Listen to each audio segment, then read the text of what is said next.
एबे आंचलिक पाणीपाग विज्ञान केन्द्र पक्षर पाणीपाग को एक बड़ खबर सामना आसी। तेबे बर्तमान जहाँकि सूचना मिलूँ ओडिशा रे बढ़ी चलती ताते आसंता 2 सप्ताह मध्य आसो हिट वेव। तेबे एने केउ सब जिला को केते मात्रा विपद रही से नहीं भिडियो रे संपूर्ण अपडेट जानिबा किंतु ता पूर्व भिडियो को गोटे लाइक करंतु और भिडियो को आपण मानको सांगसाथी मानको अधिक रु अधिक मात्रा शेयर करंतु। जदि आम चैनल रे आपण प्रथम थर भिडियो देखुचंती ताहेले एबे ही चैनल को सब्सक्राइब करी पाखर था बेल आइकन को प्रेस करी ऑल नोटिफिकेशन ऑन कर रखंतु एवं आपण माने एही भिडियो को केउ जिल्ला रे देखुचंती हमको निश्चित भाव में गोटी कमेंट कर जणातु। पाणीपाग तरफ मिलिथिबा सूचना अनुसार ओडिशा रे एबे बढ़ी चलती ताते अधिकांश अंचल रे मात्राधिक खरा अनुभूत होउछि।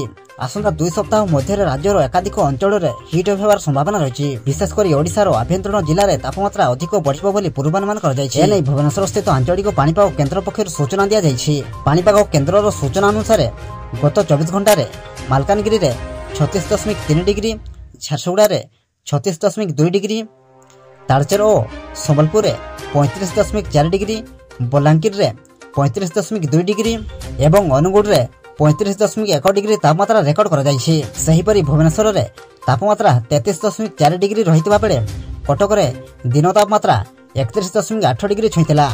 अन्यपटे भारतीय पाणीपाग विभाग आकलन अनुसार आसंता 2 सप्ताह रे ओडिशा रे हिट वेव हेबार संभावना रही। यार रिपोर्ट रे राज्यर आभ्यंतरीण अंचल रे ग्रीष्म प्रभाव हेबार 33% संभावना रहितबा दर्शा जायछि।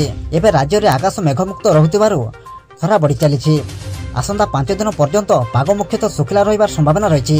विशेषकर आभ्यंतरीण ओडिशा रे दिन तापमात्रा अधिक बढ़िबो बोली पूर्वानुमान कर जायछि। सेति पय आपण माने अलर्ट रहंतु। ब्यूरो रिपोर्ट जागरण टीवी।